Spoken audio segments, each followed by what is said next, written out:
Job 21 through 30. Job replies, "The wicked often go unpunished." Chapter 21. Then Job answered, "Listen carefully to my words, and let this be your consolation. Bear with me, and I will speak. Then after I have spoken, mock on. As for me, is my complaint addressed to mortals? Why should I not be impatient? Look at me, and be appalled, and lay your hand open upon your mouth. Oh, upon your mouth, not open. When I think of it, I am dismayed, and shuddering seizes my flesh. Why do the wicked live on, reach old age, and grow mighty in power? Their children are established in their presence, and their offspring before their eyes. Their houses are safe from fear, and no rod of God is upon them. Their bull breeds without fail, and their cow calves, and never miscarries. They send out their little ones like a flock, and their children dance around. They sing to the tambourine and the lyre, and rejoice to the sound of the pipe. They spend their days in prosperity, and in peace they go down to Sheol. They say to God, "Leave us alone, we do not desire to know your ways. What is the Almighty, that we should serve him? And what profit do we get if we pray to him? Is not their prosperity indeed their own achievement? The plans of the wicked are repugnant to me. How often is the lamp of the wicked put out? How often does calamity come upon them? How often does God distribute pains in his anger? How often are they like straw before the wind, and like chaff that the storm carries away? You say, God stores up their iniquity for their children. Let it be paid back to them so that they may know it. Let their own eyes see their destruction, and let them drink of the wrath of the Almighty. For what do they care for their households after them, when the number of their months is cut off? Will any teach God knowledge, seeing that he judges those that are on high? One dies in full prosperity, being wholly at ease and secure, his loins full of milk and the marrow of his bones moist. Another dies in bitterness of soul, never having tasted of good. They lie down alike in the dust, and the worms cover them. Oh, I know your thoughts and your schemes to wrong me. For you say, where is the house of the prince? Where is the tent in which the wicked lived? Have you not asked those who travel the roads, and do not accept their testimony? And do you not accept their testimony, that the wicked are spared on the day of calamity and are rescued on the day of wrath? Who declares their way to their face, and who repays them for what they have done? When they are carried to the grave, a watch is kept over their tomb. The clods of the valley are sweet to them, and everyone will follow after, and those who went before are innumerable. How then will you comfort me with empty nothings? There is nothing left of your answers but falsehood. Eliphaz speaks, Job's wickedness is great, chapter 22. Then Eliphaz the Temanite answered, Can a mortal be of use to God? Can even the wisest be of service to him? Is it any pleasure to the Almighty if you are righteous, or is it gain to him if you make your ways blameless? Is it for is it for your piety that he reproves you and enters into judgment with you? Is not your wickedness great? There is no end to your iniquities.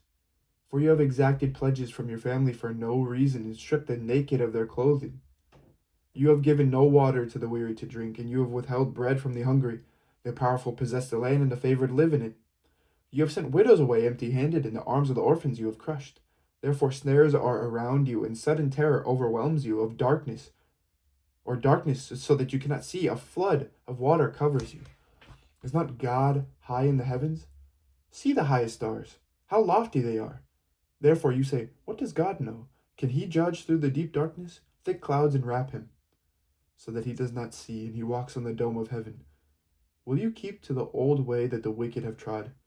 They were snatched away before their time. Their foundation was washed away by a flood. They said to God, leave us alone, and what can the Almighty do to us? Yet he filled their houses with good things. But the plans of the wicked are repugnant to me. The righteous see it and are glad. The innocent laugh them to scorn, saying, surely our adversaries are cut off, and what they left the fire has consumed. Agree with God and be at peace. In this way good will come to you. Receive instruction from his mouth, and lay up his words in your heart. If you return to the Almighty, you will be restored. If you remove the unrighteousness from your tents, if you treat gold like dust, and gold of Ophir like the stones of the torrent bed, and if the Almighty is your gold and your precious silver, then you will delight in the Almighty, and lift up your face to God. You will pray to him, and he will hear you, and you will pay your vows. You will decide on a matter, and it will be established for you, and a light will shine on your ways when others are humiliated. You say it's pride, for he saves the humble. He will deliver even those who are guilty. They will escape because of the cleanness of your hands. Job replies, my complaint is bitter. Chapter 23. Then Job answered, Today also my complaint is bitter. His hand is heavy despite my groaning. Oh, that I knew where I might find him, that I might come even to his dwelling. I would lay my case before him and fill my mouth with arguments. I would learn what he would answer me and understand what he would say to me. Would he contend with me in this greatness, in the greatness of his power? No, but he would give heed to me. There an upright person could reason with him, and I should be acquitted forever by my judge. If I go forward and he is not there, or backward, I cannot perceive him. On the left he hides, and I cannot behold him. I turn to the right, but I cannot see him, but he knows the way that I take. When he has tested me, I shall come out like gold. My foot has held fast to his steps. I have kept his way and have not turned aside. I have not departed from the commandment of his lips. I have treasured in my bosom the words of his mouth. But he stands alone, and who can dissuade him? What he desires, that he does, for he will complete what he appoints for me. And many such things are in his mind. Therefore I am terrified at his presence. When I consider, I am in dread of him. God has made my heart faint. The Almighty has terrified me. If only I could vanish in darkness, and thick darkness would cover my face. Job complains of violence on the earth, chapter 24. Why are times not kept by the Almighty, and why do those who know him never see his days? The wicked remove landmarks, they seize flocks and pasture them. They drive away the donkey of the orphan, they take the widow's ox for a pledge. They thrust the needy off the road, the poor of the earth will hide themselves. Like wild asses in the desert, they go out to their toil, scavenging in the wasteland, food for their young.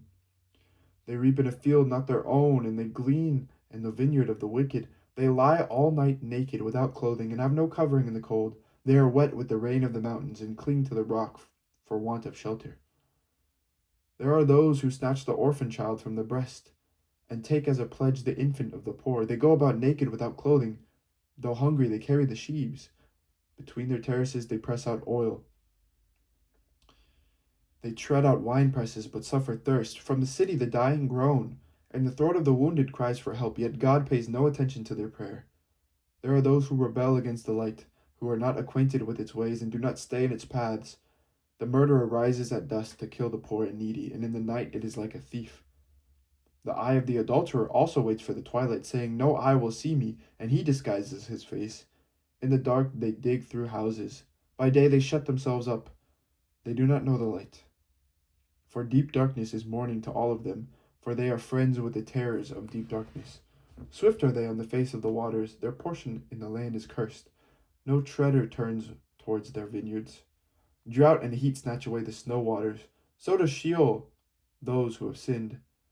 The womb forgets them, the worm finds them sweet. They are no longer remembered, so wickedness is broken like a tree. They harm the childless woman and do no good to the widow. Yet God prolongs the life of the mighty by his power. They rise up when they despair of life. He gives them security and they are supported. His eyes are upon their ways. They are exalted a little while and they are gone. They wither and fade like the mallow. They are cut off like the heads of grain. If it is not so, who will prove me a liar and show that there is nothing in what I say? Bildad speaks. How can a mortal be righteous before God? Chapter 25. Then Bildad the Shuhite answered, Dominion and fear are with God. He makes peace in his high heaven. Is there any number to his armies? Upon whom does his light not arise? How then can a mortal be righteous before God? How can one born of woman be pure? If even the moon is not bright and the stars are not pure in his sight, how much less a mortal who is a maggot and a human being who is a worm? Job replies, God's majesty is unsearchable. Chapter 26. Then Job answered, How you have helped me, one who has no power. How you have assisted the arm that has no strength. How you have counseled one who has no wisdom, and given much good advice. With whose help have you uttered words, and whose spirit has come forth from you? The shades below tremble. The waters and their inhabitants. Sheol is naked before God, and Abaddon has no covering. He stretches out Zaphon over the void and hangs the earth upon nothing. He binds up the waters in his thick clouds, and the cloud is not torn open by them. He covers the face of the full moon and spreads over it his cloud. He has described a circle on the face of the waters at the boundary between light and darkness. The pillars of heaven tremble and are astounded at his rebuke. By his power he stilled the sea. By his understanding he struck down Rahab. By his wind the heavens were made fair. His hand pierced the fleeing serpent. These are indeed but the outskirts of his ways, and how small a whisper do we hear of him. But the thunder of his power, who can understand? Job maintains his integrity. Chapter 27. Job again took up his discourse and said, As God lives, who has taken away my right in the Almighty? Who has made my soul bitter? As long as my breath is in me, and the Spirit of God is in my nostrils, my lips will not speak falsehood, and my tongue will not utter deceit. Far be it from me to say that you are right. Until I die, I will not put away my integrity from me. I will hold my righteousness. I will hold fast my righteousness, and will not let it go. My heart does not reproach me for any of my days. May my enemy be like the wicked, and may my opponent be like the unrighteous. For what is the hope of the godless when God cuts them off, when God takes away their lives? Will God hear their cry? When trouble comes upon them? Will they take delight in the Almighty? Will they call upon God at all times? I will teach you concerning the hand of God, that which is with the Almighty. I will not conceal. All of you have seen it yourselves. Why then have you become altogether vain? This is the portion of the wicked with God, and the heritage that oppressors receive from the Almighty. If their children are multiplied, it is for the sword, and their offspring have not enough to eat. Those who survive them, the pestilence buries, and their widows make no lamentation. Though they heap up silver like dust and pile up clothing like clay, they may pile it up, but the just will wear it, and the innocent will divide the silver. They build their houses like nests, like booths made of sentinels of the vineyard. They go to bed with wealth, but will do so no more. They open their eyes, and it is gone. Terrors overtake them. Like a flood in the night, a whirlwind carries them off. The east wind lifts them up, and they are gone. It sweeps them out of their place. It hurls at them without pity. They flee from its power in the headlong flight. It clasps its hands at them and hisses at them from its place. Interlude, where wisdom is found. Chapter 28. Surely there is a mine for silver and a place for gold to be refined. Iron is taken out of the earth, and copper is smelted from one. Miners put an end to darkness and search out the farthest bound, the ore in gloom and deep darkness. They open shafts in a valley away from human habitation. They are forgotten by travelers. They sway as suspended, remote from the people. As for the earth, out of it comes bread, but underneath it is turned up as by fire. Its stones are the place of sapphires, and its dust contains gold. That path no bird of prey knows, and the falcon's eye has not seen it. The proud wild animals have not trodden it. The lion has not passed over it. They put their hand to the flinty rock and overturn mountains by the roots. They cut out channels in the rocks, and their eyes see every precious thing. The sources of the rivers they probe, hidden things they bring to light. But where shall wisdom be found, and where is the place of understanding? Mortals do not know the way to it, and it is not found in the land of the living. The deep says, It is not in me, and the sea says, It is not with me. It cannot be bought for gold, and silver cannot be weighed out as its price.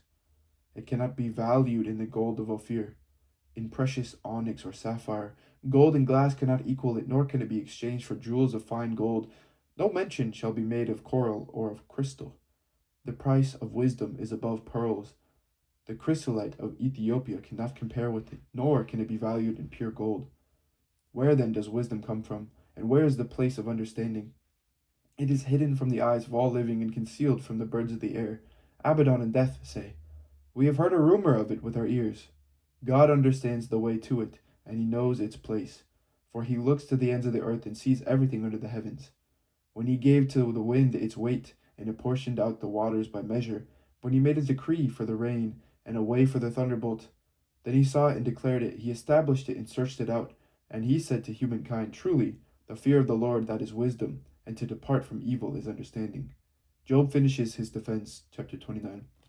Job again took up his discourse and said, Oh, that I were as in the months of old, as in the days when God watched over me. When his lamp shone over my head, and by his light I walked through darkness. When I was in my prime, when the friendship of God was upon my tent, when the Almighty was still with me, when my children were around me, when my steps were washed with milk, and the rock poured out for me streams of oil.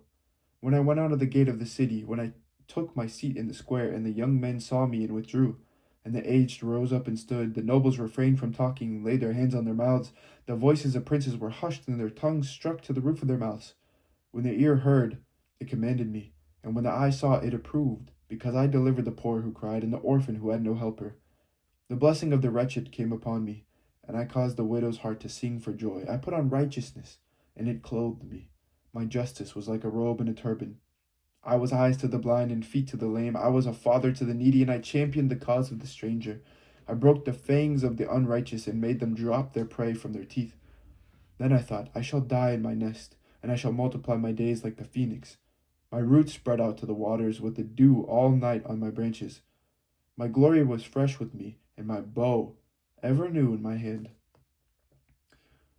They listened to me and waited and kept silence for my counsel. After I spoke, they did not speak again, and my word dropped upon them like dew. They waited for me as for the rain. They opened their mouths as for the spring rain. I smiled on them when they had no confidence. In the light of my countenance, they did not extinguish. I chose their way and sat as chief, and I lived like a king among his troops, like one who comforts mourners. Chapter 30. But now they make sport of me, those who are younger than I, whose fathers I would have disdained to set with the dogs of my flock. What could I gain from the strength of their hands? All their vigor is gone.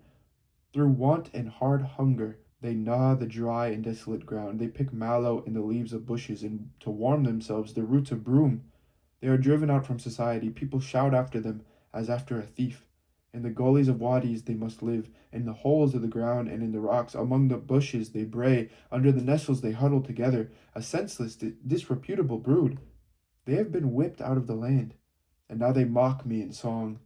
I am a byword to them. They abhor me. They keep aloof from me. They do not hesitate to spit at the sight of me, because God has loosed my bowstring and humbled me. They have cast off restraint in my presence. On my right hand the rabble rise up. They send me sprawling and build roads for my ruin. They break up my path and they promote my calamity. No one restrains them. As though a wide breach they come. Amid the crash they roll on. Terrors are turned upon me. My honor is pursued as by the wind, and my prosperity has passed away like a cloud. And now my soul is poured out within me. Days of affliction have taken hold of me. The night racks my bones, and the pain that gnaws me takes no rest. With violence he seizes my garment. He grasps me by the collar of my tunic. He has cast me into the mire, and I have become like dust and ashes. I cry to you, and you do not answer me. I stand, and you merely look at me. You have turned cruel to me with that might of your hand. You persecute me. You lift me up on the wind. You make me ride on it, and you toss me out about in the roar of the storm. I know that you will bring me to death, and to the house appointed for all the living. Surely one does not turn against the needy, when in disaster they cry for help. Did I not weep for those whose day was hard? Was my soul grieved for the poor? But when I looked for good, evil came, and when I waited for light, darkness came. My inward parts are in turmoil and are never still. Days of affliction come to meet me. I go about in sunless gloom. I stand up in the assembly and cry for help. I am a brother of jackals and a companion of ostriches. My skin turns black and falls from me, and my bones burn with heat. My lyre is turned to mourning, and my pipe to the voice of those who weep. This is the word of the Lord. Thanks be to God. That was the third reading of Job. Thank you for listening. May God bless you this day. Take care. Bye-bye.